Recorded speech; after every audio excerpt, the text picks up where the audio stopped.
കുറേ ദിവസമായി പൊറാട്ടയും ചിക്കനും പൊറാട്ടയും ബീഫൊക്കെ പൊറാട്ടൻ്റെ ഉള്ളിലൊക്കെ ആയി വാഴൻ്റെ ഇലയിലാക്കി പിന്നെ ഒക്കെ വാട്സപ്പിൽ കൂടെ ഇങ്ങനെ കറങ്ങണ് ഇങ്ങനത്തെ ഒരു വീഡിയോ. അപ്പോൾ ഞാനും അതൊന്ന് ചെയ്ത് നോക്കിയാണ്. നല്ല ടേസ്റ്റ് ഉണ്ട്.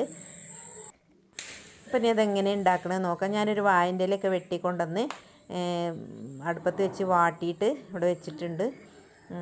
നന്നായിട്ട് അടുപ്പത്ത് വെച്ച് വാട്ടണം. അതാ ചിക്കൻ കറി ഇവിടെ ഉണ്ടായിരുന്നതാണ്. അപ്പോൾ ഞാൻ പൊറോട്ട വാങ്ങിക്കൊണ്ടുവന്നിട്ടാണ് ചെയ്തത്. അപ്പോൾ ബാലൻസ് വരുന്ന പൊറോട്ടയൊക്കെ ഇങ്ങനെ ചെയ്തെടുത്താൽ നല്ല ടേസ്റ്റാണ്. അപ്പോൾ അതാ ഞാൻ ഒരു 6 പൊറോട്ടയാണ് വാങ്ങിക്കൊണ്ടുവന്നത്. ഞാൻ ഈ വാഴൻ്റെ ഇലയിൽ വെച്ച് ആദ്യം 2 പൊറോട്ട വെച്ച് കൊടുക്കുന്നുണ്ട്. ഇനി അതിൻ്റെ മുകളിലേക്ക് ചിക്കൻ പിന്നെ കറി നല്ല കറിയില്ല, നമുക്കൊരു വരട്ട് മാതിരി ഇതിൻ്റെ മുകളിലേക്ക് ഒഴിച്ച് കൊടുക്കുക. ഇത് ബീഫിൻ്റെ കറി ആയാലും കുഴപ്പമില്ല. ഞാനിപ്പോൾ ചിക്കൻ കറി ഉണ്ടായതുകൊണ്ടാണ് അങ്ങനെ ഒഴിച്ച് വെച്ച് ചിക്കൻ മുളക് ഇട്ടതാണ്. അപ്പം അത് 2 പൊറോട്ട വെച്ച് അതിൻ്റെ മുകളിൽ കറി ഒഴിച്ചു. ഇനി 2 പൊറോട്ട അതിൻ്റെ മുകളിലേക്ക് വീണ്ടും വെച്ചു. ഇനി അതിൻ്റെ മുകളിലും ഇതേപോലെ കറി ഒഴിച്ച് കൊടുക്കുക. അപ്പോൾ നമ്മൾ പിന്നെ ഇത് എന്താ ചെയ്യേണ്ടത് വെച്ചാൽ ഇഡ്ഡലി തട്ടിൽ പുഴുങ്ങിയെടുക്കുകയാണ്. അപ്പോൾ വാട്സപ്പിലൊക്കെ കറങ്ങിയ വീഡിയോ പിന്നെ മൺപാത്രത്തിൽ വെച്ചിട്ട് മൂടി വെച്ചിട്ടാണ് ചെയ്തത്. ഞാൻ എളുപ്പപ്പണി ചെയ്തതാണ്. ഇഡ്ഡലി തട്ടിൽ ആവി കയറ്റിയെടുത്തു. അപ്പോൾ ഈ വാഴൻ്റെ ഇലൻ്റെയൊക്കെ ആ ഒരു പൊതിഞ്ഞ ആ ഒരു വാഴൻ്റെ ഇലൻ്റെയൊക്കെ സ്മെല്ല് നല്ല ഒരു സ്മെല്ലുണ്ടായിരുന്നു. ഇങ്ങനെ പുഴുങ്ങിയെടുത്തപ്പോൾ നല്ല ടേസ്റ്റ് തന്നെ ഉണ്ടായിരുന്നു. അപ്പം ഇതാ മൂന്നാമത്തെ പൊറാട്ടി ഞാൻ വെച്ചു. 3 ലെയർ ഞാൻ വെച്ചു. അതിൻ്റെ മുകളിലേക്കും ഇതാ ഈ ചിക്കൻ കറി ഇട്ട് കൊടുക്കുന്നുണ്ട്. ഇനി അത് നമുക്ക് വാഴൻ്റെ ഇല നന്നായിട്ടൊന്ന് പൊതിഞ്ഞെടുക്കാം.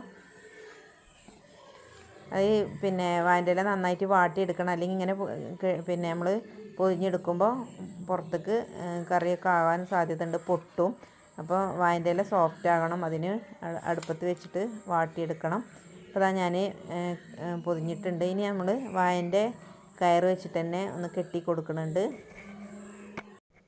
അപ്പോൾ അതാ എല്ലാം വാഴൻ്റെ കയറ് വെച്ചിട്ടൊക്കെ കെട്ടി നല്ല ഭദ്രമാക്കി ചോറ്റുംപൊതി മാതിരി വെച്ചിട്ടുണ്ട്. ഇനി ഇത് നമുക്ക് ഇഡ്ഡലി തട്ടിൽ വെച്ചിട്ട് ആവി കയറ്റിയെടുക്കണം. ഇതാ നല്ല ഉഷാറായിട്ട് കെട്ടിയിട്ടുണ്ട്.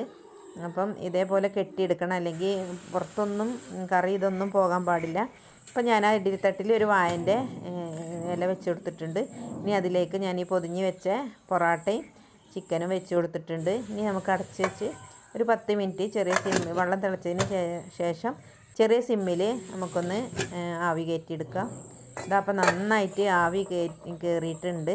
ഇനി നമുക്കിതൊന്ന് എടുത്ത് തുറന്ന് നോക്കണം. അത് തുറക്കുമ്പോൾ തന്നെ ഒരു വാഴൻ്റെ ഇലൻ്റെ ആ ഒരു സ്മെല്ല് വല്ലാത്തൊരു സ്മെല്ലാണ്. അപ്പോൾ തന്നെ നമുക്ക് ടേസ്റ്റ് ഉണ്ടോ അല്ലേ എന്നൊക്കെ അറിയാം. പിന്നെ ഇത് നമുക്ക് തുറന്ന് നോക്കാം. ഞാൻ പിന്നെ കുറച്ച് ദിവസമായി ഇതിങ്ങനെ കാണണേ. അപ്പം ഇന്നലെ ഒരു വീഡിയോ കണ്ടു, അപ്പോഴാണ് എനിക്കിതൊന്ന് ചെയ്യാൻ തോന്നിയത്. അപ്പം വാഴൻ്റെ ഇലയൊക്കെ വെട്ടിക്കൊണ്ടുവന്ന് പൊറോട്ടയൊക്കെ കൊണ്ടുവന്ന് ഉണ്ടാക്കിയതാണ്. അപ്പോൾ അതാ നമുക്കത് കട്ടയക്കുമ്പോൾ തന്നെ അതിൻ്റെ ഒരു സ്മെല്ല് വല്ലാത്തൊരു സ്മെല്ലാണ്. അപ്പം തന്നെ കഴിക്കാൻ തോന്നും. നല്ല ചൂടുണ്ട്. വാഴൻ്റെ ഇലയും പിന്നെ ആ കറിയൊക്കെ അതിലായിട്ട്, അതുപോലെ ആവി തട്ടിയിട്ട് ഈ പൊറോട്ടയൊക്കെ നല്ല സോഫ്റ്റ് ആയിട്ടുണ്ട്. ഇത് നല്ല പിന്നെ കഴിക്കാൻ, അങ്ങനെ തന്നെ കഴിക്കാൻ നല്ല ടേസ്റ്റാണ്. നമുക്ക് സോഫ്റ്റായി കിടക്കുകയാണ്. അപ്പം എല്ലാവരും ഈ രീതിയിലൊന്ന് ഉണ്ടാക്കി നോക്കുക. നല്ല ടേസ്റ്റാണ്.